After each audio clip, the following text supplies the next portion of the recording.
so Cloudy. Yeah. I have here at 16:27. At 16:19, I go, hey man, let me know when you're good for podcasting. And you reply at 16:27, give me like 5 more minutes, and you'll be ready. It is now 5 on the dot for me.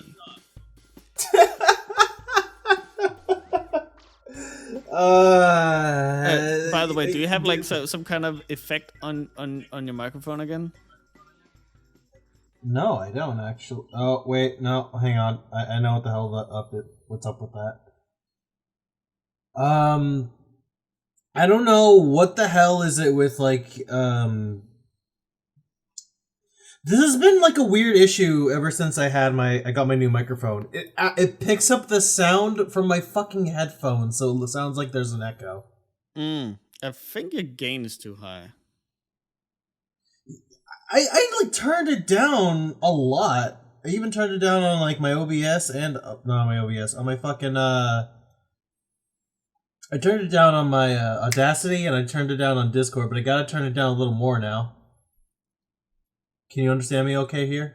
Yeah. Or am I cutting out? I can hear. Okay. I turned my gain down a little bit more. It is now down to nice percent, 69%. That is incredibly high if I know anything about gate anyway.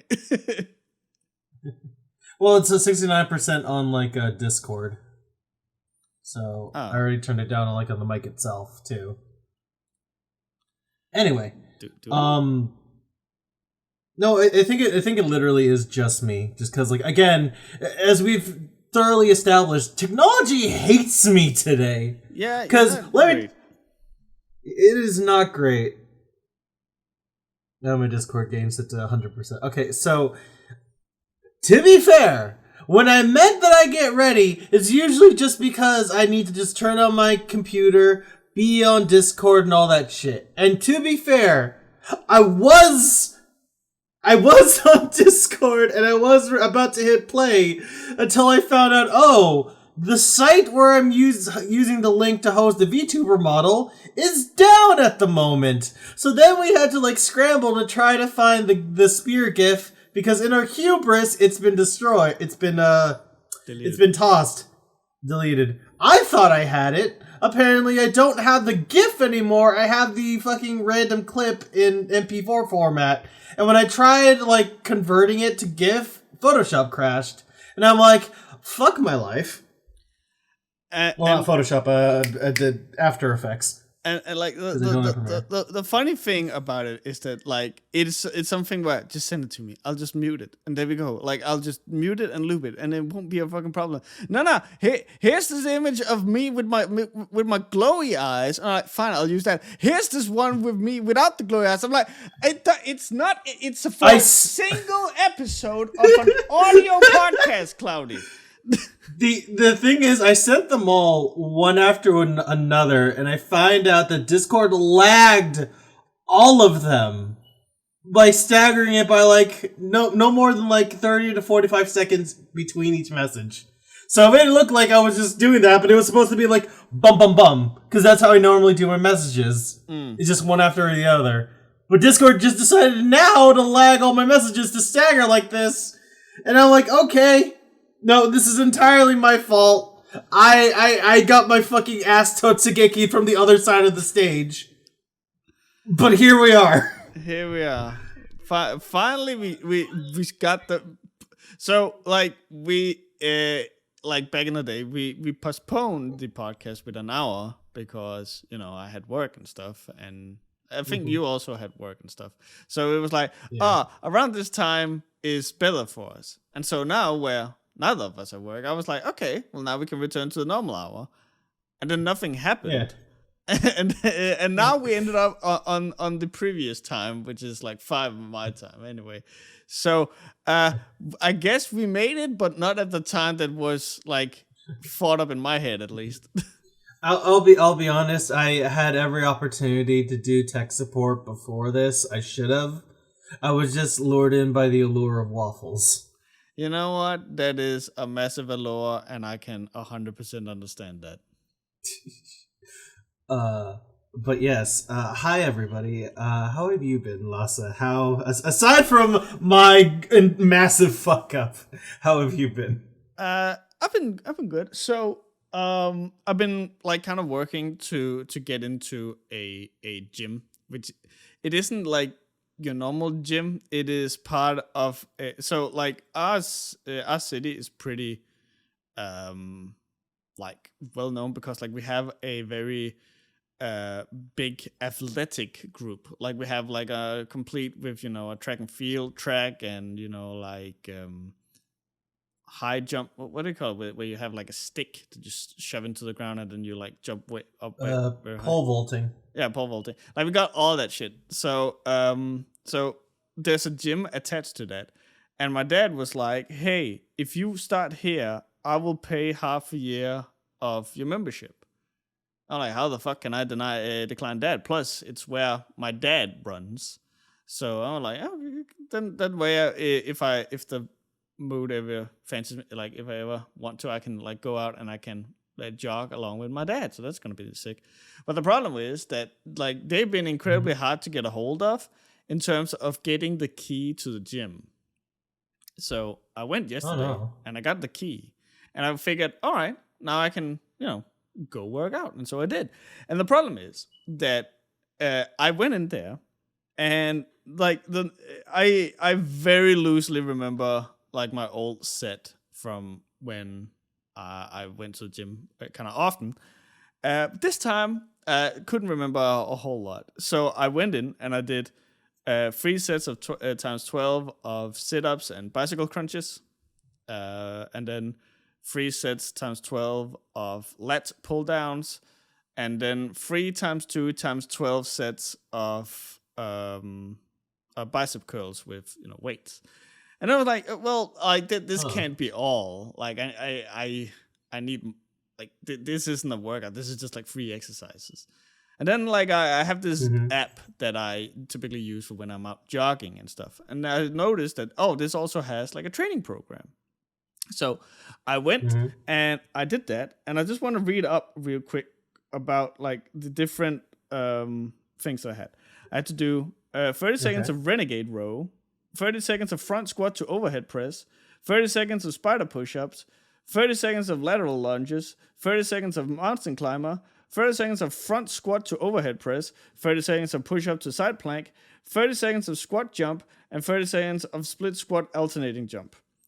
And like when I initially saw this, what was that? I said, please tell me you stretched before all that. Well, I warmed up. Okay. So like the thing it said was that this is like 15 minutes of fitness, and like my doctor said that I had to go to the gym at least half an hour, 3 times a week, at least half an hour each. And then I was like, okay, well, I've been here like roughly 20 minutes or something. So like 15 minutes. Yeah, okay, then we're gonna get like over the 30-minute mark. I was not prepared for how rough that was. So when I was done and I moved out to sit in the dressing room, and all of a sudden I was like, I need to go to the bathroom real fucking quick. And I was like, I had the gag thing where like it's almost like you're throwing up, but like this time nothing just came up. So so yeah, next time I think I'm just gonna stick to this program and not the like start out with my normal program as well, because I think I bit over a little more than I could chew this time. Yeah, it's when you like, here's the thing, when you're like moving your entire body, you are obviously doing more exercise, you are getting more out of it. You're also wearing yourself down that much more all over the fucking place. And my issue with like with fucking exercise is usually I would overload on cardio like the first fucking time, and like I would go like an hour on a fucking elliptical and that's it. And my knees would be so fucked up, it would pop every time I walked. So take care of yourself and pace yourself, even if you're just warming up from the start. Please be safe and take care of yourself. Jesus Christ. Yeah, definitely going to do that. I learned the hard way that this was a little too much for me, especially like now that I'm just getting back to it after not having worked out for like half a year. So that was great. Another thing that I just really quickly want to mention is that I fell over this while I was waiting on you, actually, because like I was on TikTok just counting time, and I found out that apparently NASA is thinking of sending a drone to Uranus, and so they have made a thing where people can now name the name of the operation. Like, and so I have a list here of some of the contenders for the name. Oh boy. We got ANUS, which is an acronym for Advanced New Uranus Space Mission. We got BUTT, an acronym for Better Uranus Telemetry Tracking. We have Bootylicious, Charmin, Deep Dive, Enema, Mission Colonoscopy, Operation Butt Plug, Our Anus, POOP, acronym for Planetary Orbital Observation Probe, Pegasus, Probimac Probe Face, Uranus, Prostate Exam, RECTUM, acronym for Research Education Charging Towards Uranus Mission, Seymour Butts, Shinya Wolf, inventors of the colonoscopy, Space Heater, Tauranus, UP, acronym for Uranus Probe, and Uranal Probe. Oh my god. These are all really good. This is exactly what I expected. Like as the TikTok say, what the fuck do you expect when you ask someone to name something for a mission to Uranus? Uranus. I'm like I mentioned this in like shitpost hell. I am disappointed that it's not named after Aniki. God bless his soul, Billy Harrington. I don't know if you know about that one gay porn actor, but I love him, and a lot of people do because he's just the Chad meme before the Chad meme actually really got really popular. So the fact we don't have an Aniki suggestion there makes me sad. But okay, I must have completely missed that. I don't know anything about what you just said. Okay, it's fine. For people who know who Billy Harrington is, God rest his soul. Okay. And one last thing that I've been doing this week is that I started working on the next Webcast Relief episode, just because it was about that time, and I talked with you, and I finally ended up in one of those midnight calls that you guys have. Well, it's midnight for me, but it's like 1 in the afternoon for you guys. Actually, fun enough, that was like 8 p.m. when we started it. Oh, okay.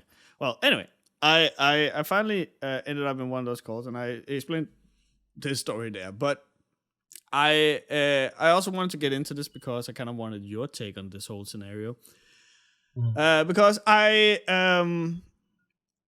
decided, like, okay, it's been a while since I actually reviewed something, because before Berserk, I was doing like Sonichu, and Sonichu is just like the read through. And before Sonichu, I was doing the Christine Weston Chandler documentary. So there's been like well over a year since I actually did an actual review.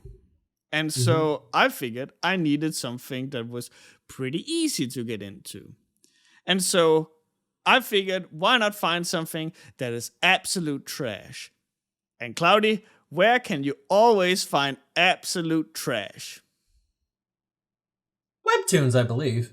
Okay, well, I was thinking about Katbox. So I went to Katbox. Oh, yeah. And there's this very weird thing that so like I when it happened, I actually reached out and talked to various different sources because at the time I was actually thinking of doing a documentary, kind of as a good faith thing about like what happened to the Katbox and what was like the site and the community there like, where a lot of things suddenly got very, very complicated because I quickly found out that you cannot trust these people as far as you can throw them, because I got many different types of statements on the very same thing constantly. Some was like massive things like embezzlement and shit. Like it was wild. So wait, what? Oh. Okay, so I can't get into it, but I can be very vague. There was a point where someone was tasked to do something, and they did a Kickstarter for the person to do this thing. And it was then found out that the person used the money to do and like for personal stuff, while at the same time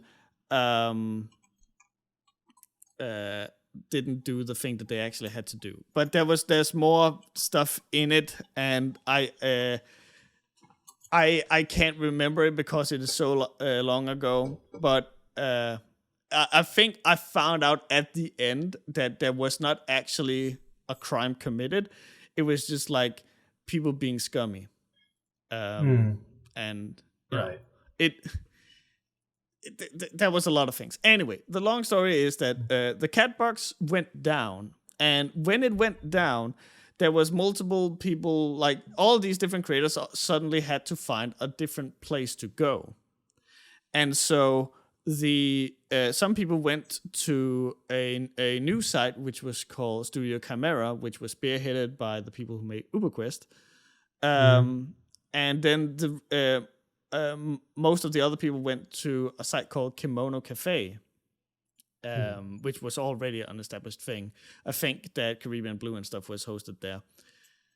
And this is now where the main Katbox crew is. They even have like a part of Kimono Cafe called the Katbox Inn, which is now like just where you can find like all the other stuff. So I decided I wanted to go and check out Kimono Cafe, which is where I kind of like tripped over something that I'm curious about, because I'm gonna find the actual tweet here real quick. Okay. I think I know what you're bringing up, because you brought this up during the call, and I'm like still shocked about it. Yes. So there was this tweet that they had, because like they have like a social thing in the side, and you know I kind of peeked an eyebrow at it because like this is something that I do in my profession, which was an animation of like one of the comics, and the tweet reads, Alex quote, looking for some sweet animations by @Avencry, Alex quote, then you are in luck thanks to #Pinterest, Alex quote, time for some stellar videos, #PleaseRT, #Kimono Cafe, #KC Video.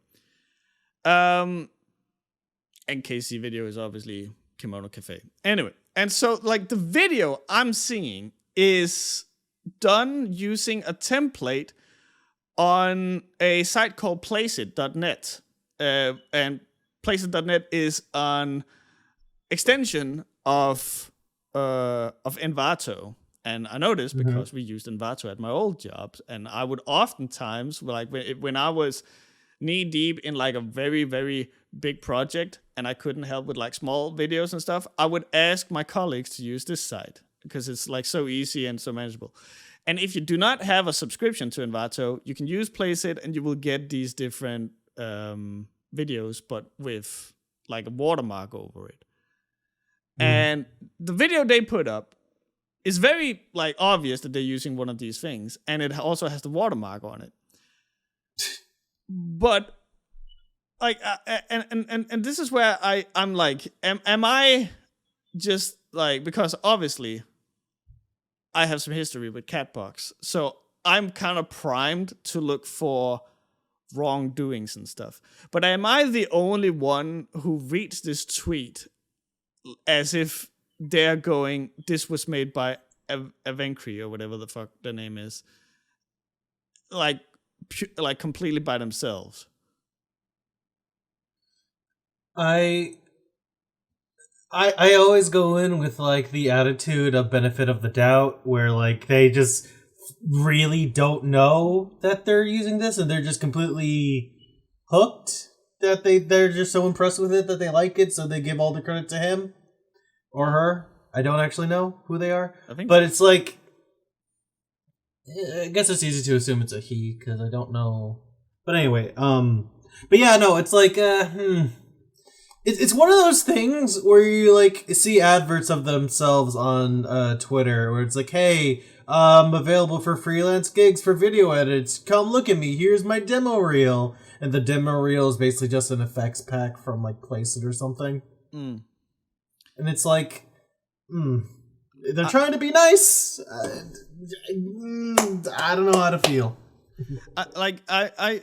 Good, because I'm the same way. Like, obviously, this is a site that is meant to, like, that you as the layman who don't know anything about like making animations like this and videos in general are supposed to use to produce them in like very like quick succession. And so like there's nothing wrong with them using it. And I don't even think that like you actually have to give credit here, because again, there is a big fucking watermark on the fucking thing where it says placeit.net. But like where I'm taking issue is that like in this tweet it says looking for some sweet animations by Avencry. Unless Avencry made this animation and uploaded it to Envato, they did not make it. I wrote it in the script because obviously like I'm going through the entirety of the Kimono Cafe website as it's built up, because like that is a travesty in and of itself. And in the script I wrote, but if you say that you make this, it is similar to how the people who make AI art say they made that art. No, everything was done for you. You just like push some buttons. Technically, yes, you made it, but it is one of those things where it would be akin to if I traced your art and then said I made it. Because yes, this product that you're seeing, all of the edits and stuff are done by my doing. Therefore, it is something I have created. But it is still incredibly like bad faith to then say that like just say I created it without an asterisk going, using this tool that made it insanely easy for me. I'm just stuck on the AI comparison because I'm like, you know what? That's actually the fucking deal. That's the whole rub of it, isn't it? It's just pressing a few buttons and claiming you did it. That's slimy. And so like, I went even deeper because I found this tweet and I was like, that's a little odd. Oh well. And then I found out that they have a website where there's like a blog entry where there's like 10 of these videos. And I even went to the Pinterest as like was advertised in the post. And sure enough, there they are. And even like, and neither in the post nor Pinterest was the word Envato or Placeit ever mentioned. Which again, you technically do not have to give credit, but it is a good thing to do because everything about the wording makes it seem like we made this from scratch, which you didn't. It is perfectly fine to use these templates. I did it for my work. I have done it for Webcast Relief. I've done it for so many things.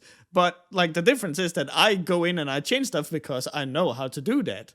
But at the same time, like when I like discuss the project, I will always say I have worked out from a template and change things to make it fit like my vision, and I think like that is perfectly fine. It's like using references but for animations. So like I think that this is something that is pretty like, it's pretty poor taste. If this was like, like a random advertising firm, or if this was like a some kind of professional thing, I wouldn't be so upset. Because like that's their job. Like a lot of like corporate media is just boils down to, here are some assets, put them together, and then slap our logo on it. That's what you'd kind of just expect in like the corporate world. But like this is like, you guys are a comics community. You guys host comics. You are by definition artists, and I know it's hard to animate, and I know it's really it carries a lot more weight when you say that I made this, when you're an artist, versus like some corporate guy in a chair. Yeah, you know what I mean? Yeah, especially because like artists are also like so, and for good reasons. Don't get me wrong, but for good reasons, artists are always just like, hey, it would be really nice if people fucking credited my art. And like, hey, if you have to post this somewhere, be sure to credit the artist or something. And then here these people are, which I am sure are of the same mindset, not crediting the template that they used, which if you check on the side, links to the creator of that animation. So they're like, it is very, like, it is not cut and dry, again, because it is a service that is meant to be used without necessarily crediting it. But as you say, when it's an artist doing it, it gets a little more there's kind of like this unspoken rule among like people in the creative field that you give props to the people who made the thing, because the creative people know the effort it takes to produce that thing. Yeah, it's, you know what it is? It's like one of those things where when you're an artist, these things stick out like a sore thumb, but to like the average Joe, they're not going to notice. Yeah. Because we're only going to call that out because like we've seen this shit 100 million times. Yeah. So just to cap this thing off, so after I had written like 4 pages of script just going through the Kimono Cafe, because like the night before I had found a comic that was just like, oh, this is fucking piss poor, and I remember like I shared it in the call as well, and you went, oh, this is bad. Yeah. And it wasn't until I had finally finished complaining about the website that I remembered, oh, right, this comic is actually not on Kimono Cafe, which I thought it was. So now I have to like put a pin in that other comic and then find a comic on Kimono Cafe, because I've already done so much work. Oh my god. Oh yeah, like I remember we made the joke. It's like we were just egging you on. It's like, hey, I know, just have the whole 10-minute like diatribe at the beginning of the episode where it has absolutely nothing to do with the comic you're reviewing. You just wanted to shit on the Katbox. But no, like it's best to just hold that in your back pocket for a bit. Yeah, and like I think like if I hadn't already done it, I would have done it. But I already did it in my Rockcocks review, where because like I wanted to review a Katbox comic at that point, but that was when the site was going down, and so like the entire first 10 to 15 minutes of that video is just me going about like how terrible the site is now, and then I was like, okay, so here's this other comic, and so like I like if I hadn't already done that joke, I would definitely do it, but don't want to retread like known ground again. I mean, to be fair, the old ground has been tread in like what, over a year? Yeah, but still, want to keep it fresh.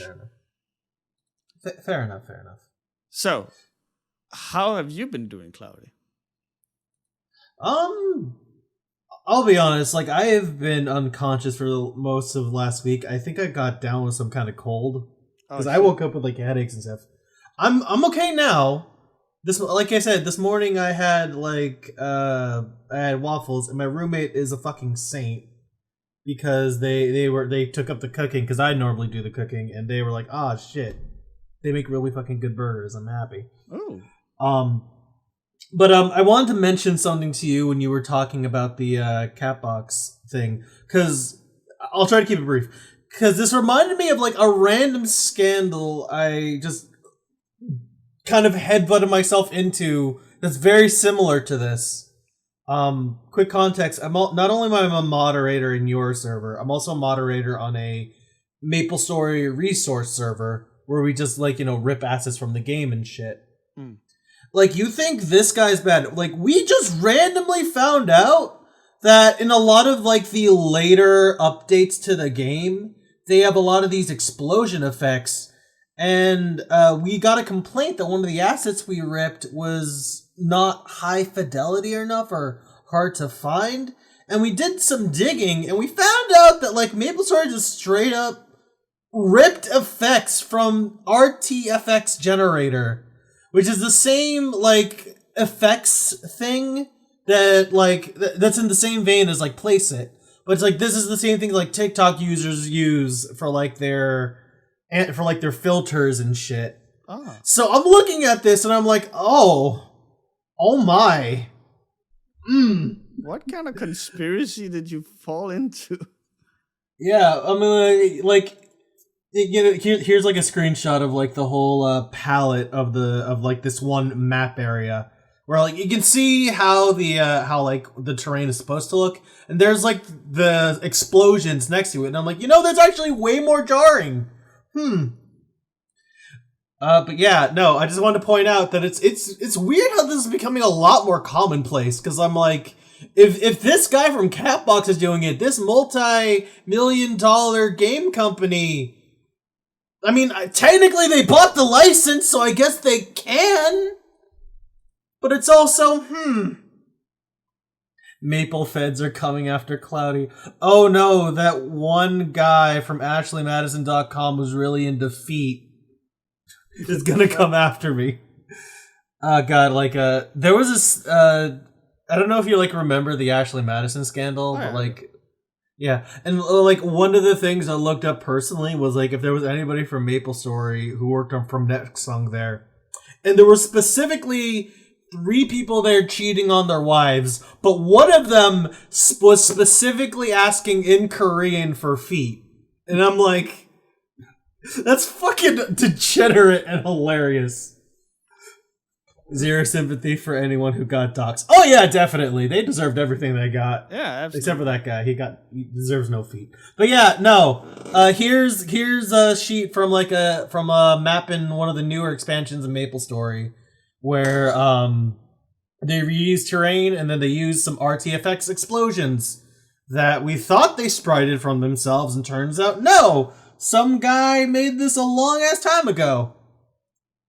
And people still got mad at that the assets are blurry, even though it came like that in the game, dude. I don't know what we can tell you. It's not our fault that Nexon is reusing assets that don't belong to that. I mean, technically it belongs to them. It's licensed. They don't need the watermark on every explosion. But at the same time, it's just, I don't know, man. It don't feel right. Yeah. But yeah, no, I just wanted to bring that up because, when you talked about that, I had to, re-look this up because it sounded so familiar. I can definitely see the parallel. Yeah. There was a thing about, AI I kind of wanted to touch up on because I saw, a lot of people getting really mad over it. And I agree with them. They should be. But, what was it, that one good thing that happened that they apparently ruled? You are unable to copyright art done by AI. Oh yeah, that made me very comforted, because this basically means Disney cannot come to your door if they make, say Disney makes an AI generated Mickey Mouse. you can just take that. Mm. You can just do whatever the hell you want with it, and they can't do shit legally. Because guess what? AI, their art is not protected. Nope. It's one of those saving graces, because this sounds like a loophole influence. Oh, definitely. Like everything outside of the law system before the law can catch up. I didn't rip you off and AI did it. No, that's literally what NFTs were before these became like monkey JPEGs. It was just like ripping off arts and shit. So I feel like it's morally fine to, like, if a company is using AI generated art, to fuck them over financially as hard as possible. So guys, imagine you guys already talked about Tekken 8. I haven't seen anything from that. Last, can you fill us in on Tekken 8? So while I do that, hold on, because I'm just gonna send you the trailer then. Oh. And then you can watch it while I talk, because this is something that absolutely needs to be experienced. Because so the State of Play thing by PlayStation happened yesterday. And they started out by showing Tekken 8, which, you know, Tekken is in this very weird place where I can't play it worth a shit. I can't do a single fucking combo. But I love Tekken to death. Just because it is this perfect mixture of the worst, dumbest, most goofy ass bullshit you've ever fucking seen, and the most like personal, cool, almost semi-realistic action in fucking video games. It won the Guinness World Record for the longest cohesive narrative in video games, and it still has that like title to this day. And this just looks absolutely fantastic. They hit the nail on the head with everything from the visuals to like the proper oomph behind the attacks. Katsuya and Jin have never looked better, and as a graphic designer, the link between the chain and the 8 is an amazing visual cue. So yeah, I'm very, very excited for it. Although you will need a PlayStation 5. I don't have a PlayStation 5. I will have to like make that a stream like donation goal or something if I can find out how. Because my God, do I need one now? Okay, so I'm in the middle of watching the fight, and this is actually the most beautiful fucking thing ever. I hope it's not all just pre-rendered. It is not. Because damn, that's pretty. Harada came out specifically shortly after this was shown and tweeted out personally, this is all captured from a part of the story through gameplay. The only thing that is like fiddled with here from if you take Tekken 7 into consideration is probably a few like camera cuts or something, because they did that something similar in 7 as well, which, you know, that's fair. I would like if you could do something cool with it in gameplay, but like the models and the graphics and everything, that is 100% gameplay that you're looking at.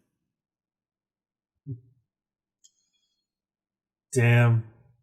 Okay, yeah, so I just finished the trailer, and I'm like, I had this conversation with my roommate, and we struggled to think of any games on the PS fucking 5. And now we have a game on the PS fucking 5! Holy shit. It looks so fucking good. I am fucking dog shit at Tekken, and I'm like, I kind of want a PS5 just to play this. Because... No, you go ahead. Me too. But the little time that I had Rise's Road to Glory through Tekken, I specifically used Akuma because he played like Akuma from Street Fighter. But like I have to, like I cannot, like as the massive fighting game fan that I am, I cannot pass up like this game. It looks like everything that I want.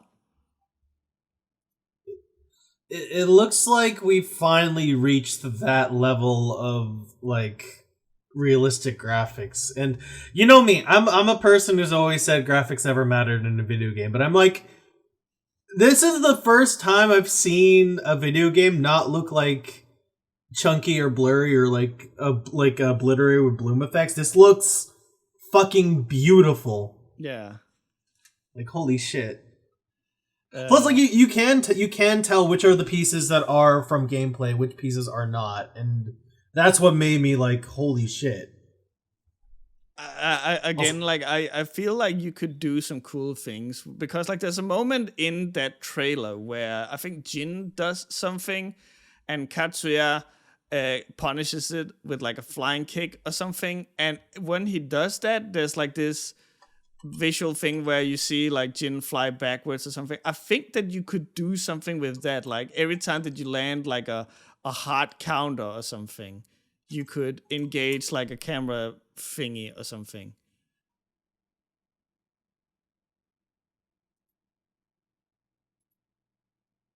I'm trying to find it right now in the trailer. Oh, okay. And I'm like they have something similar in Guilty Gear where like it's kind of become a meme, but every time like you counter someone in dead, like time like goes down to like millisecond, like super slow, and it has like big bold letters behind you where it says counter. In Mortal Kombat 11, when you like certain moves, if you landed as a counter, like the uppercut, you would get like the X-ray where you like broke someone's jaw. So there's absolutely grounds for making like a special effect that only happens during counter moves. And Tekken has already done things with like do pre-work before the move hits, because like all these things happen as you hit them. But in Tekken 7 they had that thing where the last hit, if both characters threw out an attack at the same time would slow down to a crawl, and you would get like this cool slow motion cross counter thing, which you know, like it will just have to be like an extension of that, which is one of the coolest mechanics that has ever been in fighting games. It's just like that cool slow motion thing. Okay, I see it in the trailer, and I'm like, that is fucking cinematic as shit. It really is. Oh. Okay, yeah, no, you made a very good fucking point for Tekken 8. Right? Which okay, right. So funny enough, since the last podcast, I watched a 2-hour-long video about the lore of Tekken, and he brings up an interesting point in that video, which is that we in the West apparently say the name wrong. Because like in all like marketing for when the game came out, they would always say Tekken. But in the game, when they say Tekken, it's Tekken. Oh yeah, because it's Iron Fist. Yeah. So it's not Tekken, it's Tekken. Yeah. Tekken. Don't care, Michelle Rodriguez is still wrong. Tekken of Doom. It's a Street Fighter fan. Yeah, you know, the Ken of Doom. Okay, I'll believe that. So speaking of fighting games, I had an okay. Hold on. Actually, let's rewind time to before we start talking about this, because we were talking about that website with all of the cheating husbands or whatever. What was it called? Ashley Madison. Yeah. What? Come again? AshleyMadison.com. Ashley Madison. So you said Ashley Madison, and then Alice in the chat said 0 sympathy for anyone who got doxxed. So speaking of fighting games and creepy sex weirdos and 0, you had some stories that has gone on in the Smash community. I have not kept up to very much of this. I literally saw the tweet but while I was making my waffles this morning. But supposedly, a notorious Smash abuser, basically guy who got exposed a long time ago, is like doing, hey, let's do a whole tournament for banned players because they keep banning all of us. And we're gonna have all these people, and all these people are the ones who were accused of, like, predatory shit. And I'm like, is this really what you want to do? Is this really what you want to fucking do? So the weird thing is that this apparently comes hot on the heels of there's been a court case going on between Zero and someone called Jisoo, who was one of the people who initially brought to light like some of the wronggoings of the Smash community. And Jisoo is a horrible fucking person in and of herself, by the way. And apparently, what's it called? Jisoo settled? Or Zero settled or something? Settled out of court, yeah. Yeah. But I think like stuff happened. So like, do you know of the YouTuber Technicals? Yeah. Yeah. He made like a whole video where he like defended Zero, and has been I slightly remember that. And there's been some weird fucking things about him as well. Anyway, apparently whatever happened during that case was enough for the man to remove the video that he made where he defended Zero. Allegedly, I haven't actually checked up on it, but my entire Twitter feed yesterday was just like about that. So all I have are statements off of Twitter, which you cannot trust to save your own fucking life. But you know, it's worth mentioning in nothing else. But yeah. Zero wished to make a tournament of banned players, so I can't wait for EDP showing up for that one, and all the other ousted YouTuber pedophiles, so you can all be in one place, so we can fucking like lock you in, and then only one person can leave alive. In Minecraft. In Minecraft. Thank you. Fed orchestrated mass shooting. Oh no! Like, I don't know what it is. It's just, it's just very hard to process. But I guess it's one of those things where it's like, hey, we're not canceled anymore. Let's show them. Let's get back in the spotlight. And I'm like, no, y'all done. You can't come back from that. The best you can do is prove the allegations wrong if you're actually not doing it. But if you're proven right, it's like, nah, you done. You done. Also, like in terms of like logistics, how are you gonna get sponsors? Like, I think it was supposed to be like a donation based kind of thing, because I don't think they were gonna get any sponsors from that. Because imagine like you go up to fucking Nintendo and like, hey, you want to sponsor this contest made out of alleged pedophiles? No. They barely want to sponsor like real fucking Smash tournaments. How the fuck do you think they'll feel about this? Maybe they'll go to like G Fuel or some shit. But even then... Oh, I want to talk about that. Yes, Patreon will sponsor them because Patreon cares about their map customers. That one I found. Oh god. So back up a little. Give us some background information about this one. Okay, so I found this around like the day before where I found out about the Zero Smash tournament thing. But there was like this TikTok going around talking about how working for Patreon is not good right now. Not good. Like, I think like a couple weeks ago, there was a post and there was a thing going around how Patreon laid off their entire security team. Mm-hmm. Laid off the entire security team. So that's going to leave some concerns. But then after that, there was a couple Glassdoor reviews and a bunch of posts on Reddit from the employees themselves talking about the reasons why they were cut off. And basically it boils down to there are users from Instagram mothers of daughters taking pictures of their children in risque poses and then posting the photos on Patreon.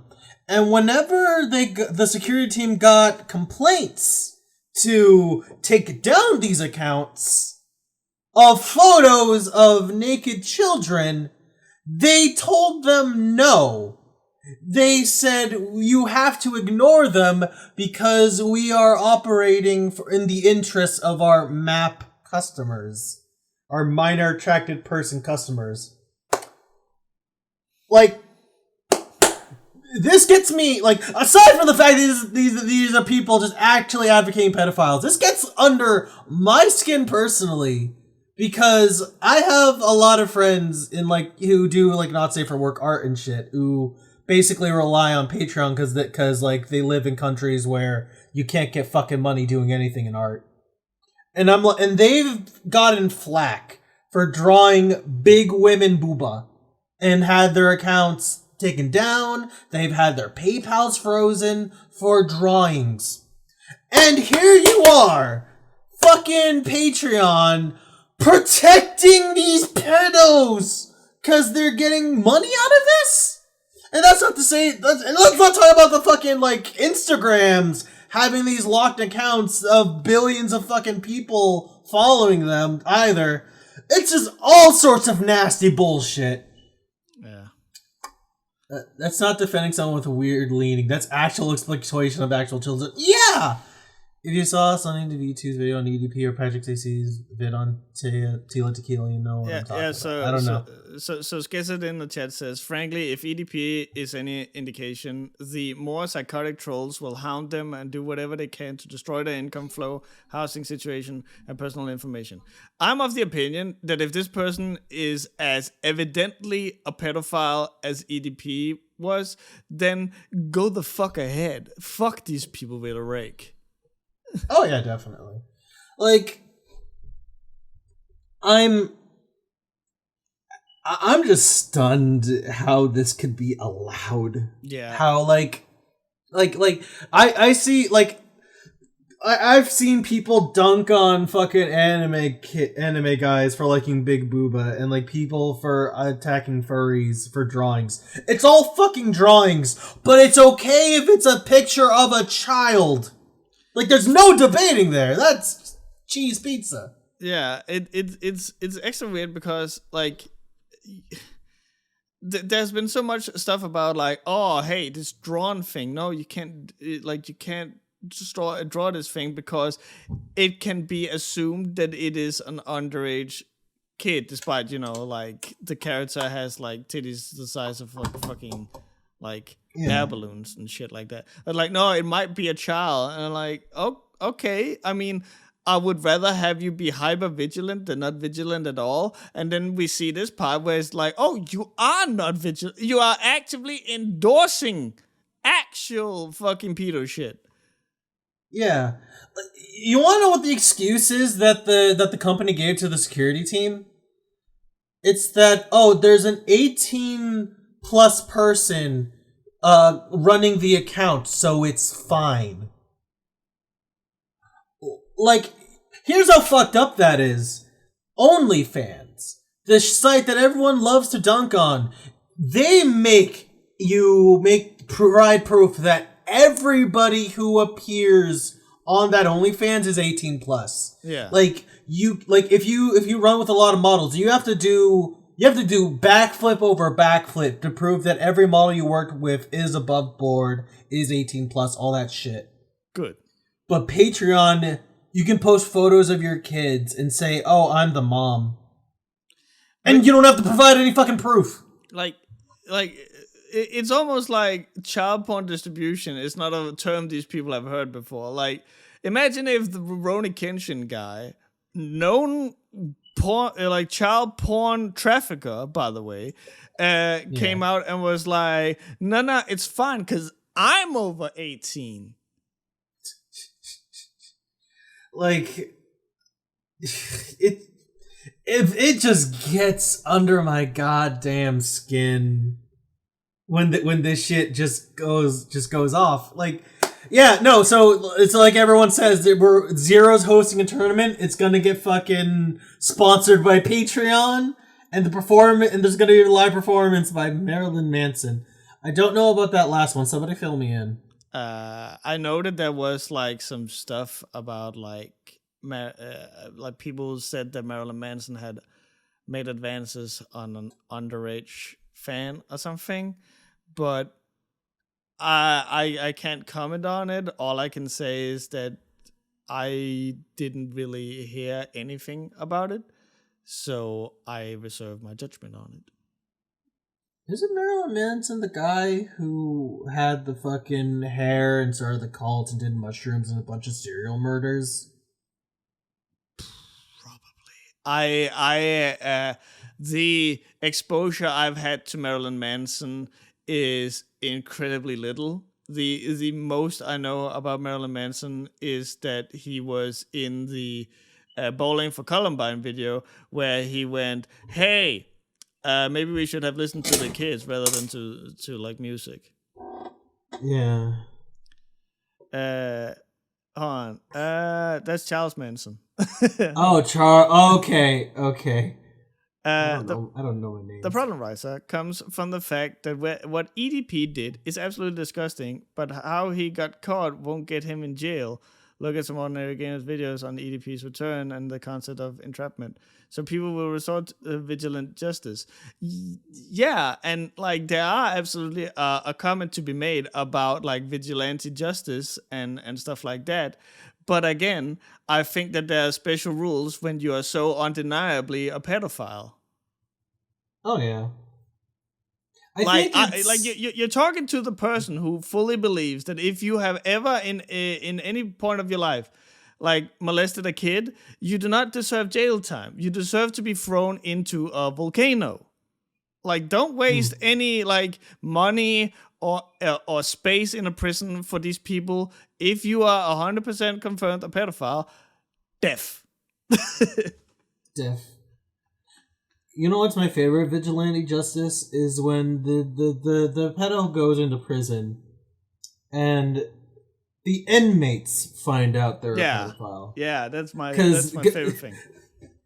Cause they just know the system's too nice on them.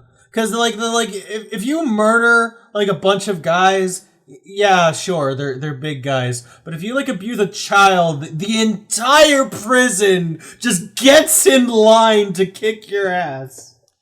I remember I saw a stream at one point of a guy who had been in prison. He was part of a biker gang, and he had to take the fall for one of his friends or something. So like he ended up in prison for 2 years.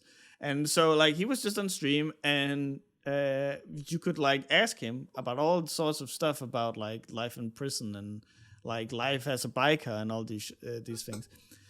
And he said like there was a point where he was like locked up, and there was suddenly just like almost like a parade in the prison. Like every inmate was just like walking in one direction. And he was like asking, "What's going on?" "Oh, we found out Kevin was molested a child, and that's why he's in here." And like no further elaboration was made. And as the guy said, I figured it was better not to ask, because otherwise I would probably become like an accessory to a crime. You know, when you know, you know. Yeah. I guess it's just depressing how this is like. So, I don't want to use the term normalized, but it feels like it. You know what I mean? It's like you're seeing it way too common. Yeah. Yeah. I remember there was a time when I was younger when you heard about someone being a pedophile, it was like once in a blue moon or something, and everyone would be like, "What the fuck? This is so fucked up." And now it's like, "Oh, you are a Reddit mod. Guess you're also a pedophile." Like, it is being thrown around, and you see it so often that it's no like it's unfortunately losing that shock and like dread that you would normally have, because like it's become so standardized. And like the fact that people are also like defending it and like going through hoops to justify it is so fucking unnerving to me.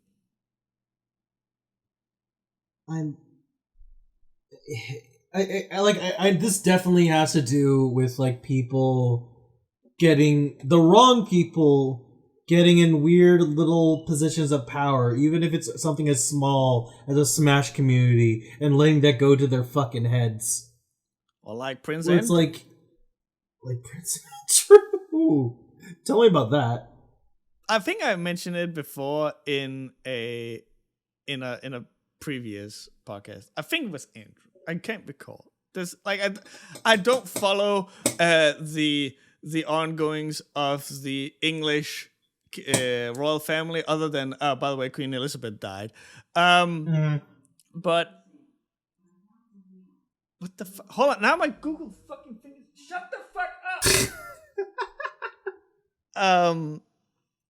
But there was a like when Epstein got kept.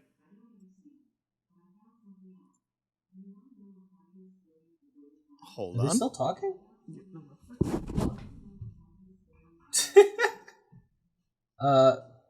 Wow. So Celeste had to leave the stream real quick. I just had to kill. I don't know where he's going with this. I just had to kill the thing. No, okay. So, the whole thing with Epstein happened, and people found out that, hey, there's these pictures of Andrew standing with like a kid, and this kid came out and was like, hey, this guy fucking fiddled me and whatever the fuck. And so people sat down and had an interview with Andrew, and it is still one of my favorite interviews ever, because because the man is such a bad liar that it fucking, like, I found it hilarious to just watch, because he's like, hey, okay, Andrew, we know it may be hard, but can you tell us, where were you 6 years ago on July the 5th? Like, you know, like, I'm just throwing like a random date out, but where were you during this time? And he, without missing a beat, he's like, I think I was in a children's restaurant with my family. How the fuck? Oh boy. Like, okay, was it for a birthday? No, I was just there. Like, huh? Like, it is the most fucking weird ass fucking interview I've ever seen. He had like all the fucking tells of like a really bad liar, and it's like everything he said made him look more and more suspicious. Yeah, like everything was just like, as you said, everything he said made him seem more suspicious. Everything just like hard confirmed it more. Even like everything that he said was like, no, I didn't do this. The way he said it and the way that it would sometimes conflict with other stuff just made it fucking like fucking hilarious. I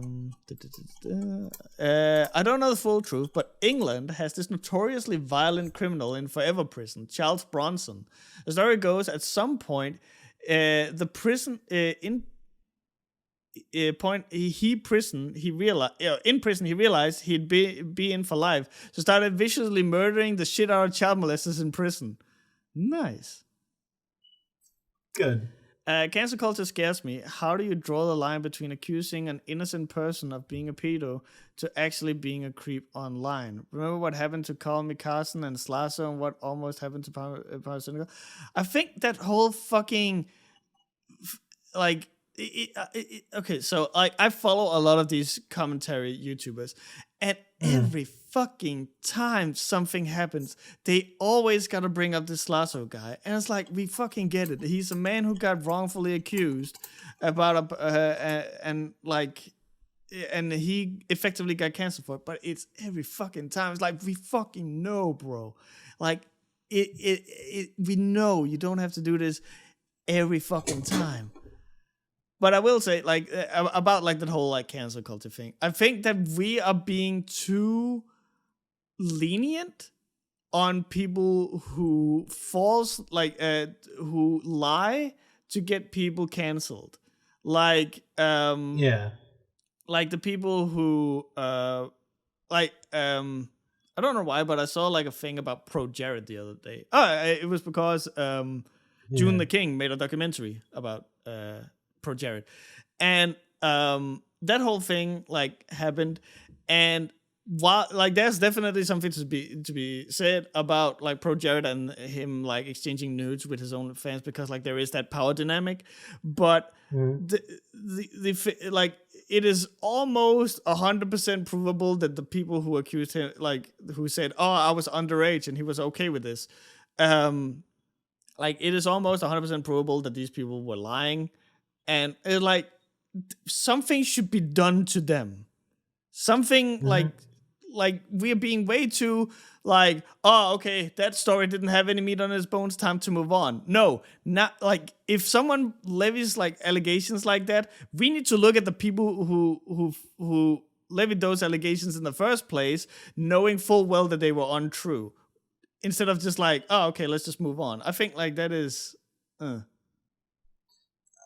I do agree, because I think part of the reason why we are seeing like pedophiles being popped up more and more often is because more people are coming out against them, which again, good thing for the ones who are actually pedophiles. And there's always going to be like one or two people who are wrongly accused who fall into the mix. It's just one of those things where it's like when like, remember how fucking long it took for like the whole Johnny Depp thing to be resolved? And exactly, like, not just the court, just like the time between the two cases where he was like called out to be like an abuser, and then the years it took where he had to just sit with that, and then came to the trial. The only reason he won was because the person who accused him was so blatantly an abuser themselves that they could not hide it in court. It still stands to reason that like that she would have fucking won if she kept her mouth shut. It is bonkers how open and shut her case was. Like, I'm actually shocked looking into it. Yeah, like, again, you could have won by doing nothing. Just shut your mouth and be quiet. But no, you had to be, like, you had to fucking add shit. Like, it feels like, here, Amber, here's your steak. And then she's like, oh, I'm going to put a little salt on it, which is, in this case, a lie. Oh, yeah, okay, that's fine. No, a little more salt. No, a little more salt. Just a little more salt. Like, okay, that's fine, Amber. A little more salt. A little more... Amber! Please, you can't taste the steak anymore. Would you like some steak with that salt? Yeah. It definitely is, as much as it is a power dynamic between like actual abusers and their fans, there's also this one that's never talked about between people who ruin other people's lives with something as simple as an allegation and getting away scot-free. The fact that there isn't a fucking like as big of a penalty for people who come out as lying, that makes it very hard. I think like if I had to play like devil's advocate, I think like the reason why there's not being done more about it is so that we don't discourage actual victims of doing anything on the fear that I may not have as much evidence as I may need, so it could like come out and look like I was making this up, and then now I'm suddenly I will get legally persecuted even though I am actually the victim. Oh yeah, no, honestly, you're 100% correct. And like I had trouble like trying to get my thought process to get to this point. But it's basically like the reason we're in this spot right now is because we've been on the other end of the spectrum for so long. Because it was so hard for victims to come out. But now that it's so easy, anyone can ruin anybody. And that's kind of like at the end of the day where this cancel culture thing just stems, because as good as it is for the people that like need this chance, this platform to speak, there are the ones abusing it, and it's just fucked up all at the end of the day. Yeah, we used to be tipped too much in one direction. Now we are tipped too much in the other direction. So we kind of need to like find that like nice balance point. Balance. Shit got very, very real very quickly. All that to say is that I 100% like Zero has come out and admitted to all the wrong pedophilic things that he's done. So I am fully like okay with saying fuck that guy, fuck any tournament that he wants to do, and fuck him to death with a rake. There we go. Throw the chair at him. Yeah, throw a chair at him. Throw like I was about to say your Fisher Price chair, but I don't think that will do any damage because like it's the thing is durable as hell, but it does not have any power output. Nah. Other news is that Yakuza 8 got announced today. It did. It did. And Yakuza Ishin also got announced, which is the one that takes place in old samurai land, where it tells the real story of Ryoma, what like the most folk hero that Japan has ever had, where it uses all of the pre-established Yakuza characters playing the role of these different people, which I talked with Alice about yesterday. It's an amazing way. Because like this is a dry topic. It's essentially just a man who unified Japan and pushed them out of the old timey age and gave them financial like freedom and shit like that. So to tell a quote unquote that boring a story, it's such a cool idea to then go, yeah, but we're gonna replace every character with a Yakuza character. So like you're gonna have a dude who's just Majima with an eye patch, but he's going to be acting like Majima, but but effectively doing the exact same as the character he's going to portray. So we're eating good. Oh, and they're also making Yakuza Gaiden, the man who erased his name, which is a little side story thing telling the story about how what Kiryu did between Yakuza 6 and Yakuza 8, I think. So yeah, there's a lot of stuff coming out. I want to play right now. Holy shit. How much experience do you actually have with Yakuza? Yakuza 0 is the one where you recruit the chicken after the bowling game, right? That's Yakuza 0, yes. Parts of Yakuza 0, and that's it. Oh, okay. Yes, I know. We've had these conversations where I need to play them, and I still do. I just need to sit down and actually do it. That is perfectly fine. I realize that many of the games that I love the most are the games that are the hardest to suggest.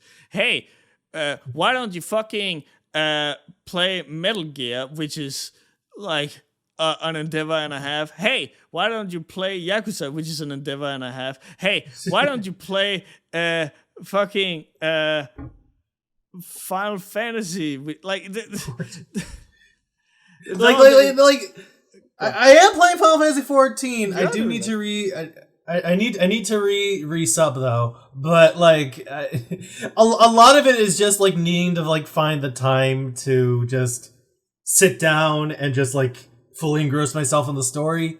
Not just the story, because Yakuza, like we had this conversation a bunch of times. Yakuza is a game where like the story, the main line is a straight path, and it's dark and broody, and it's like powerful and edgy. But then you just veer one left and see what's in that alleyway, and suddenly everything's fucking colorful, rainbow, bonkers, and wild.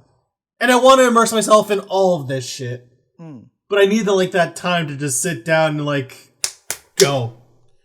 I just love to be the guy who suggest Yakuza to people and like, hey, don't you want to play the side mission in which you're protecting Michael Jackson from zombies as he's moonwalking through the red light district in a music video directed by Steven Spielberg? Because that is one mission in Yakuza. I love it. But yes, no, just Yakuza is just a fantastic fucking series in general. Yeah. And even though I haven't played much of it, the shit I played is still fucking Kino as shit. I love it. The best thing about I don't know if I brought this up on the podcast, and if I have, I'm sorry for repeating myself. But there is there's a documentary out on the web about Yakuza. About how it came to be, and it's apparently the first AAA title that came out of Japan that had the M rating, which had a lot of people fucking spooked and scared about it. Which I don't know how that came to be, because I could have sworn that fucking Resident Evil and stuff came out. Anyway, But there was also this whole thing about it was going to portray Yakuza and everything like that. And when they initially pitched it to the upper management, they were like, no, fuck this. I can't vibe with this at all.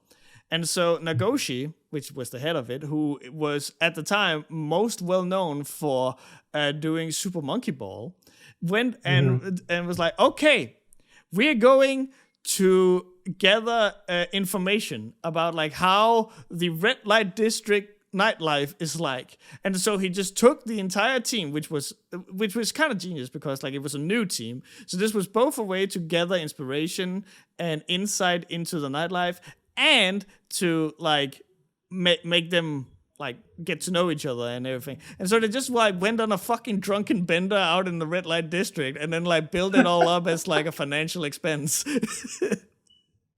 Brilliant. Fucking didn't at some point in that same night they actually ran into actual Yakuza members and got their input, or was that after the first game? I remember at some point they talked to actual Yakuza members at some point. Yeah, I think it was in Yakuza, between Yakuza 3 and 4, they interviewed Yakuzas, and they were like, oh yeah, this is pretty on brand. Obviously there were some things where it was I think that the enemies are a little you wouldn't do that, because you would just get killed if you did that. Start fighting someone on the street. But I remember they were really interested in Kiryu, just because yes, I 100% approve of Kiryu, because he is exactly what we Yakuza were originally, and what we should all strive to be, because again, the thing that I found one of my absolute favorite things, story bits about the Yakuza, was the way that they helped restore Japan after the Second World War, because effectively the economy for Japan was in the shit. They could not afford to get Japan back up and running. So what they would do is that they would make these groups that would protect from American occupying soldiers and shit like that. And those people would typically do stuff that were not the good thing. And these people would at the time have been branded, which is how old feudal Japan would mark prisoners, is that they would brand them with a tattoo, a little mark or something. And so as time went on, these criminals would start take this tattoo and brandish themselves with it as what the fuck you gonna do? I'm a criminal. Which is how the now infamous Yakuza back tattoo came to be, which is just I am embracing the fact that my way of life is that of danger. And so they would start working together with the police to rebuild Japan in ways where it was they would show up with several tons of steel, and the police would be how did you get this? And the Yakuza would be like, don't worry about it. Don't worry about it. And so, like, a lot of the reconstruction and money that was needed for Japan to, like, resurface came as a result of the Yakuza straight up doing crime and the police looking the other way, which is how they went on to have, like, this weird relationship that we now see in modern times, where you can... I think like they're kind of going away at this point. But back in the day, like the Yakuza would walk around with a fucking badge saying, I'm a Yakuza, out in broad fucking daylight. And police would like you're effectively going, I'm a criminal. And the police would just be like, oh, okay. And like move the other way. Unless they obviously caught you doing anything criminal. But like there was just this, like they kind of coexisted, which is a cool thing. You know, it just kind of like quickly circles back to the whole idea of like vigilante justice, because sometimes you kind of need to, otherwise everyone fucking dies. Yeah. Don't worry about the steel. Like I imagine like the Yakuza like find a fucking like American cruise liner, sink it, and just like dismantle the ship. It's like something crazy like that. Something Kiryu would do. Yeah. Yeah. But I remember there was like in that interview you mentioned about like where they interviewed the real Yakuza about like, hey, how real is this? There was like one moment where they were going, hey, yeah, that whole thing about like a Yakuza making like running an orphanage, that totally happened. And then like the guy's friend is like, yeah, but didn't he just like use that as a sort of like tax fraud? and like the guy went, well, yeah, but he still ran the orphanage legit. He still legit ran the orphanage. Which is like the funniest thing. Like, oh yeah, this really heartwarming thing happened. Yeah, but didn't he actually also do it like for crime? Well, yeah, but well, yeah, but still, he did the thing. I fucking love it. So, Claudia, in case anyone wants to tell us about like their Yakuza endeavors and how like they have run what's it called? A foul with the law? Is that a thing? Is that a word? Run afoul, yeah. Yeah, run afoul with the law. Where can they send such stories? They can send their Yakuza stories to webcastrelief@gmail.com. So, Lhasa, if they were planning a secret vigilante raid on Zero's Smash tournament, where can they send their plans to? At webcastrelief@gmail.com. In Minecraft, by the way. In Minecraft. Okay, we're a bit light on questions, so we're gonna do some from Jericho today. Oh. So this one's an older set, and they says, hey, some questions for you. Does forcibly making someone watch the Minions movie count as a form of torture? And if so, who would you use it on? Asking for a friend. JK. This was sent back in July. So I hope your friend is still alive. Whoever you used it on. The Minions movie. Okay, well, let's like rephrase this to like, what is like just a mind-numbingly bad movie would you subject somebody to watch? Okay, I like that question. I like that a lot. I think so. Like, I love terrible movies. Like, I live off of like shit like Birdemic and The Room and shit like that. I think like that is the funniest fucking thing to watch with your friends. I can only recommend it. But I think like, and so like Alice and I once had like a thing where we would just like hound these different like terrible movies and just like have a giggle by watching them. And there was one movie we ended up tripping over, which was not, like where we actively sought out a bad movie. It just like happened, which was fucking The Exorcist 2. That is one of the worst movies I have ever seen. I would go as far as to say I think that the Warcraft movie is worse. But The Exorcist 2 is just it is active pain because there's moments where it takes a lot of stuff where it goes to Africa or something.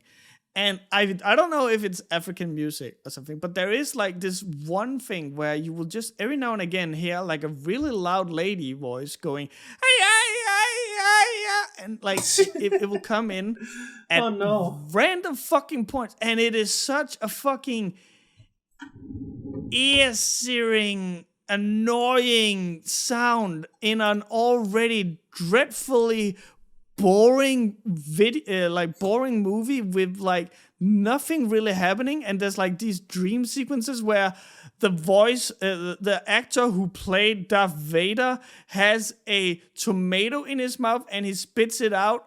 No, he has a plum in his mouth and he spits it out and it lands on a spike, and like it's all done in slow motion and it doesn't mean anything, it just happens. And like, why are you doing this? Like, it actively felt like a movie that wasted your time. It's one of the, I remember this like nostalgia critic gag, which is like, ask me what it means, and that sounds like the movie. As Alice put it in the chat, the story goes that when that movie had its premiere screening, at some point someone up in the crowd stood up in the crowd and screamed, "The motherfuckers that made this movie are in the room right now." And as a result, the director and producer or something was seen leaving early to avoid the crowd. People were fucking furious. I have never seen fucking The Exorcist 2, but to think that's how far it went, that's crazy. But like, and I think like it's extra bad because like The Exorcist, fantastic movie, absolutely breathtakingly great movie. So like to go from that to whatever this is just fucking insane. But how about you, Cloudy? What movie would you subject someone to as a form of torture? So I have to like think about this hard because like because I am so very uncultured. I barely watch movies to begin with. Although my roommate did like chime in, where like, you know, it's one of the worst kinds of movies. Those really corporate animated movies like the Emoji Movie or Sausage Party. Just have someone sit down and watch it and just see that big tidal wave of commercialism smack you in the dick. Just all kinds of awful. What was that other one? The one that took like 10 years to make, cost $1 billion? Food Fight, that one, with Charlie Sheen. Yeah, was made in fucking Blender.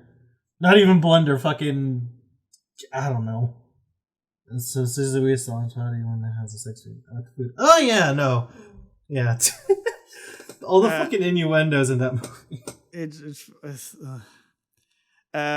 Alice brings it up in the chat. We also watched like the Japanese movie called Zombie Ass Toilet of the Dead, and I don't recall how we got to watching this. I think we were watching a movie that had like 3 directors or something, and like we went and looked into the directors, and one of them like basically just directed porn, Mutant Girl Squad or something. And yeah, that was a ton of fun, but it was silly as shit. And like, so we found one who was like, he never directed a movie ever again. We found another guy who only directed porn, and then we found this dude who was like, who apparently made like this Zombie Ass Toilet of the Dead. So we went and checked out that movie just because like this was such a weird, obscure, fucking wild ass ride of movies that we had to figure out like what else could you possibly do with this. And we watched the movie, and like it is supposed to be a comedy, but it's one. How do I put this? When you watch a comedy, you can every now and again see the points where it tried to be funny, but it failed. Like it will every now and again like stop up for laughter, or you know, like the way that the camera will or music will portray it is like stop for laugh or zoom in on this because it's extra wacky or something like that. Whereas this one didn't have that. And it was literally just it was 100% a porno disguised as a movie where it was just like focused around girls' asses. Every chance it would get, it would show like a girl's ass, and like there's this moment, right, where this pretty hot girl, she has to take a shit because like the entire the premise for the movie is that there's a parasite. And they believe that eating this parasite will give them superpowers. So there's this group of friends who go out to find one of these parasites. This girl eats it, and now she has an upset stomach. So she goes to the bathroom in like this outdoor, terrible, old ass shitter. And you know how Japanese toilets are. You basically squat down and you shit into a hole. And so, like, she's on this toilet and she's like, oh no, my stomach. And like they have like all these fart sounds and stomach rumbling sounds or whatever have you. And then down there in the toilet is a zombie. Oh no, how terrible. And it's like covered in shit. Right? And so like it reaches up to grab her. And obviously the closest thing is her ass. And so, like, the thing is, it doesn't grab her and pull her down in, like, a horror kind of way. It's just, like, smearing its shit-covered hands all over her butt cheeks. And it does that for, like, 2 minutes. Like, 2 minutes of uninterrupted, footage of her just screaming, no, Yamate! And, like, this hands, this zombie shit-covered hands just groping all over this girl's butt. Bitch, run! What the fuck? And she doesn't even try to get up. I forgot what the point of this whole stream was. I don't know. Zombie-ass Toilet of the Dead. Watch it with your friends. The writer's barely disguised fetish has never been so applicable. Like we had a fucking thing going, like when we watched the movie, where we would just like bring up like, oh, there's another butt shot, oh, there's another butt shot. Like it like I don't know if we had a counter gag or if we just kept saying, oh, the writer's barely disguised fetish or whatever. Which like we also watched like this terrible Japanese movie called Tag, and it's just like every time the girl ran, it was like, oh, okay, now she runs. And then, like, we bring that up every time. At some point, the parasite comes out of her butt like a tapeworm, and the bad guys has the same thing, and the tapeworm sword fight while coming out of the butts. Yeah. Wait, like it pulls out a little sword and starts fighting with the sword? No, like imagine, like, two snakes going at it. They're kind of, like, going at each other and, like, flicking against each other. That's somehow even more stupid. Yeah, and by the way, the protagonist is just like fucking John Wick in terms of like kung fu. Like I don't know, like apparently during her childhood she got bullied because like she farted or something, and so she promised never to fart again, and instead took up the fucking like art of the fist. She became Tekken, the Tekken of farts, and she just fucking like decided to like do this. And so like the end is like her fighting like the super tapeworm, like the fucking G-virus fart parasite. And she does this by like, because again, she hasn't farted since that time. So she just has all of this gas buildup. So she's just farting so hard that she's now flying for the power of fart. And she's like doing roundhouse kicks in the air and shit. Wow, the Resident Evil remake we were denied. Yeah. The live action one I meant to say. Zombie ass Toilet of the Dead. Watch it with your friends today. Or not. I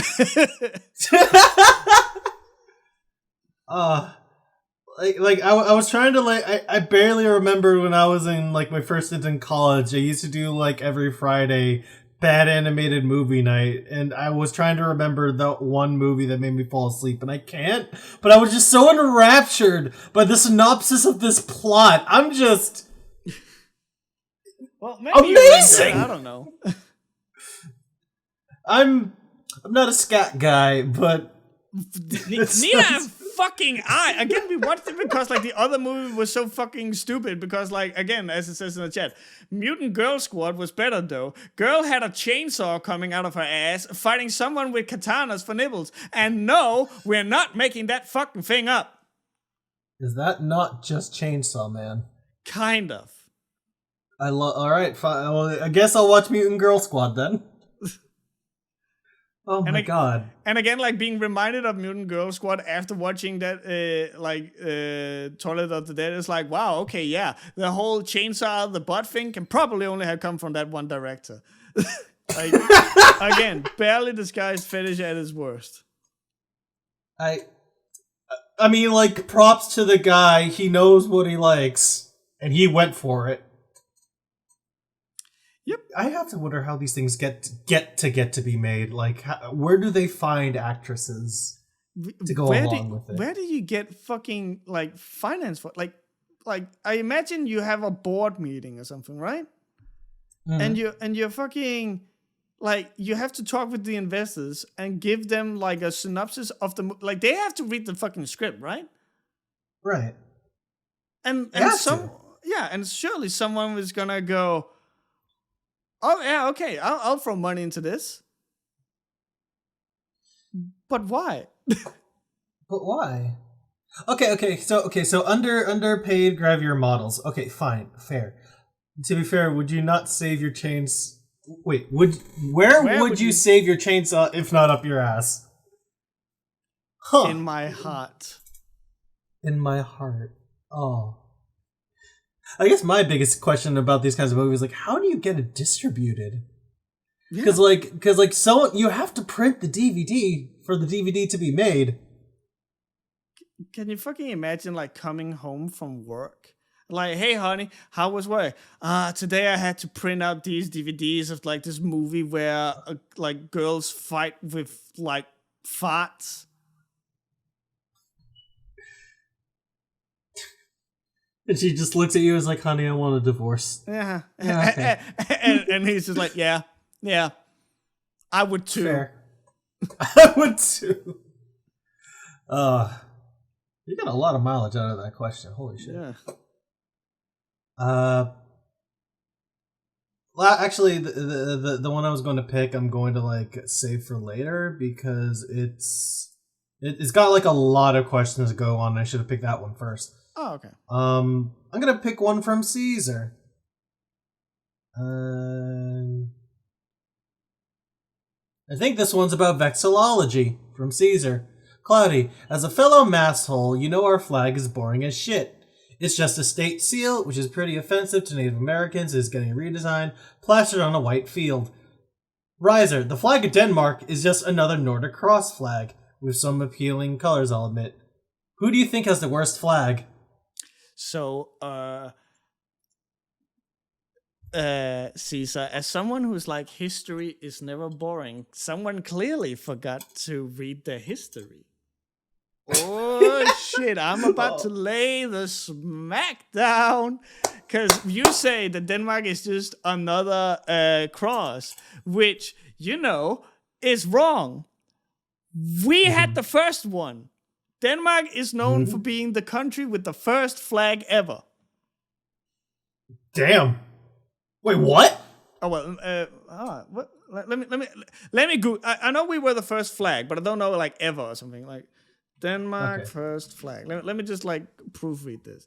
During a battle on June 15, 1219, the Danes were on the defensive when suddenly a red banner with a white cross fell from the sky. As a result, the luck changed, the Danish army won, and Denmark got its flag. That is some fucking anime bullshit. I love it. Denmark invented Lego, Volbeat, and was the first country in the world to ever legalize porn. Oh yeah, we were. I love the story that like they were in the middle of a fight, then somebody threw a bloody rag in the middle of the field. Everyone saw it, got so inspired, they just slaughtered the other side. I love it. Very quick, speaking of weird Danish history. Okay. So I recently found out the reason why we in Denmark have a rule against tattooing your face or your hands. We are one of the only countries that have that. Mm-hmm. And so I found out why. And it's because our old king, Knud something, the second, I think, long time ago, he was known for going on massive drunken benders out on the pub and shit. And so, like, every time that he would do this, he would cap the night off by getting a tattoo to kind of like celebrate it. And his underlings and the close family were like, this is gonna become a problem. If we're going to have like fucking treaty talks with fucking Norway or Sweden or whatever the fuck, they're not gonna listen to like a guy who looks like a fucking hoodlum. So at least he needs to be able to cover these fucking things up. So they went behind the king's back and made a rule that said you can absolutely get tattoos, but you are not allowed to have them on your face or on your hands. That way, in case that he does actively go out, because like they knew they could not prevent the king from getting tattoos while being shit-faced, and they knew that they could not like that he would be so like mentally impaired due to alcohol that he would not have the mental capacity to go, maybe I shouldn't tattoo my hands or face when I'm the fucking king. So they made this rule just so he couldn't, which is like the most Danish thing ever. Not like, oh, let's stop him from drinking massive amounts of alcohol, or let's stop him from making this bad like celebration thing where he gets a tattoo. No, let's just make it so that he can get tattoos, he can get violently drunk, he just can't get a tattoo on his face or in his hands. That's so that's so powerful, because it's like, you know, that's not the problem. We'll just make it so if he does, he'll feel really silly about it. Yeah. That'll stop him. And it did. Yes. I love it. I love shit like that.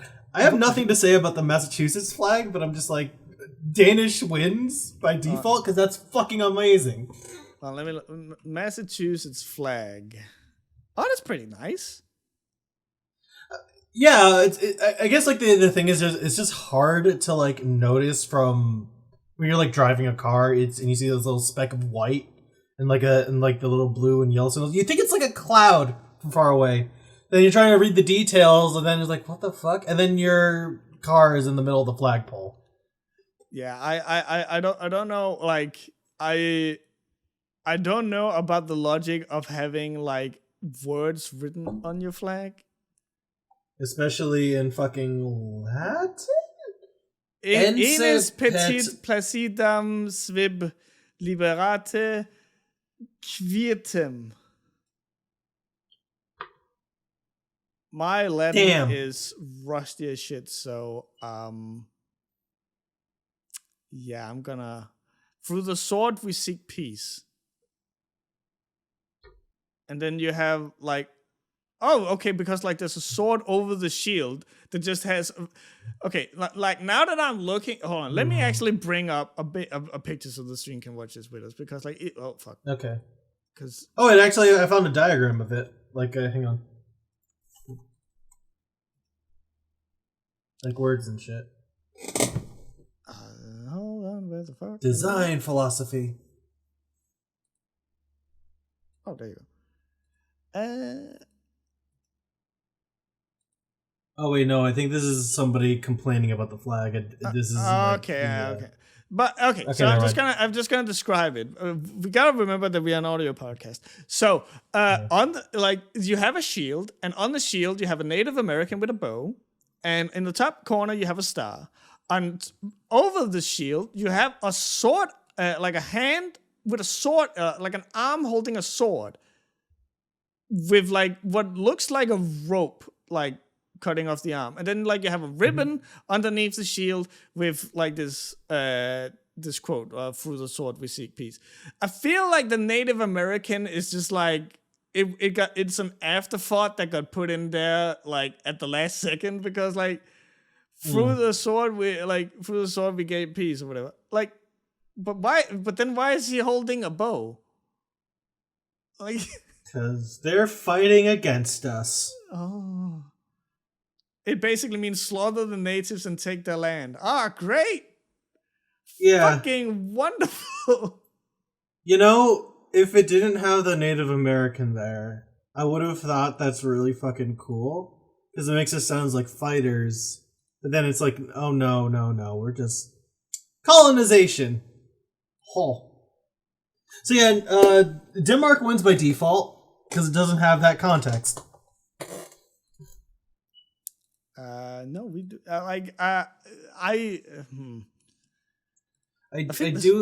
There's one thing I like about it, and it's that it has one of the 50 stars of America on it. Oh, that's a fucking that's a shame that that is only it would be cool if every state's flag had a star on it. And then if you collected, Captain Planet comes out. Yeah, but obviously not every single one does. No. I think. So I'm probably gonna get some flag from my Danish friends for this, but I think one of my favorite flags / crests is probably the coat of arms for Sweden. I think that just looks really cool. It's just a bunch of lions. Particularly, so hold on. Let me actually find the Danish crest. Which is damn, that is fancy, right? Yeah. So the Danish royal crest, coat of arms, if you would, is not very good. I am not the biggest fan of it because it's just 3 horny lions. Oh, let me find it real quick.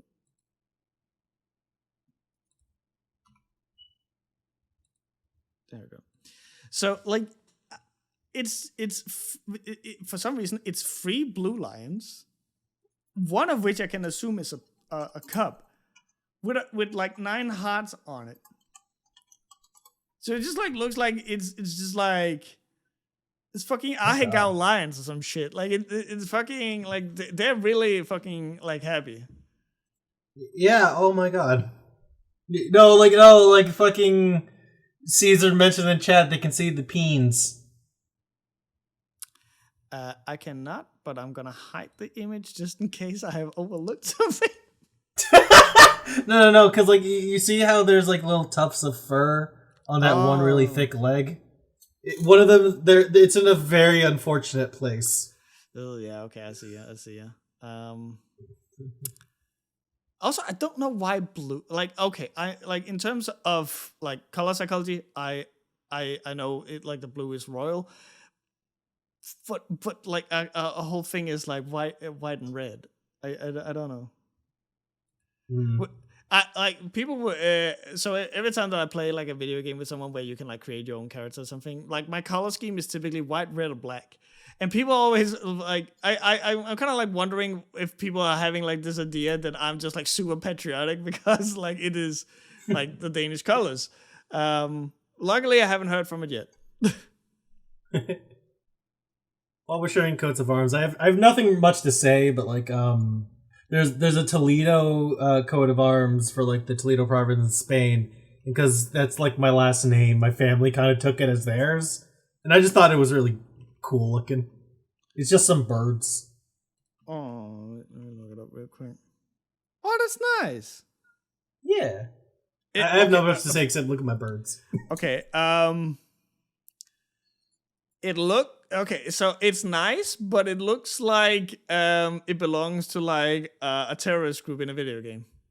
Oh my god, you're now that you say it. God damn it.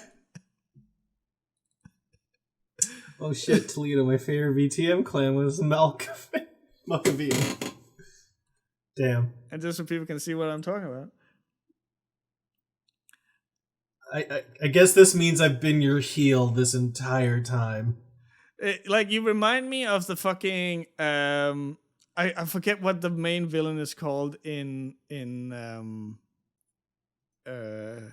Resident Evil 4, but they also have a Spanish name, and it's when you you say it like in Spanish, it's like, oh, it's the fucking coolest thing. But then like when you translate it, it just means like, oh, the illuminated or something. Illuminati? Is it just straight up Illuminati? I have to fucking look that up again. Resident Evil 4 villain group.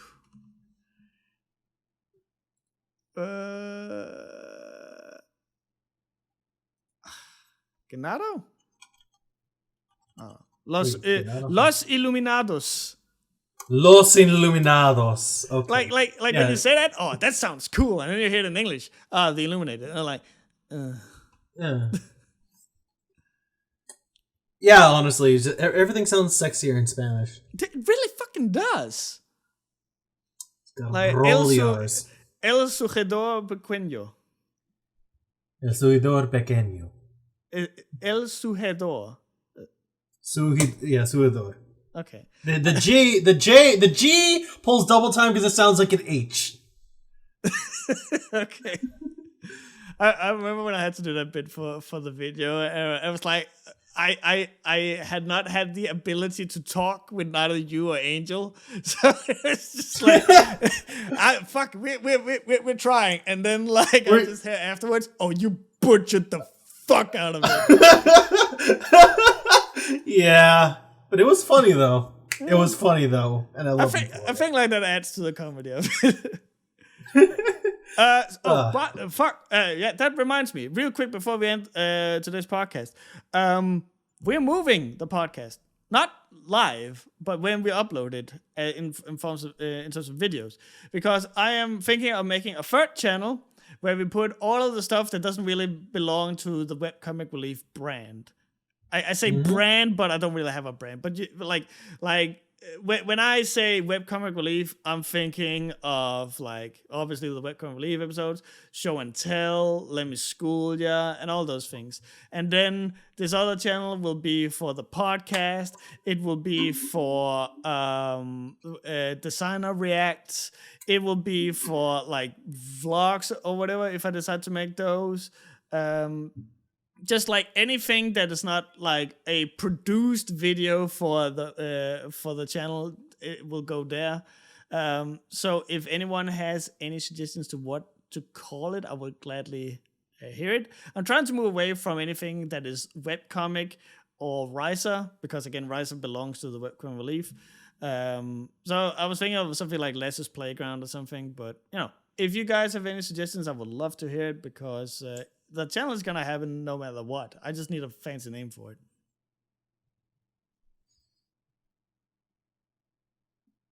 I got nothing. Like my brain went to.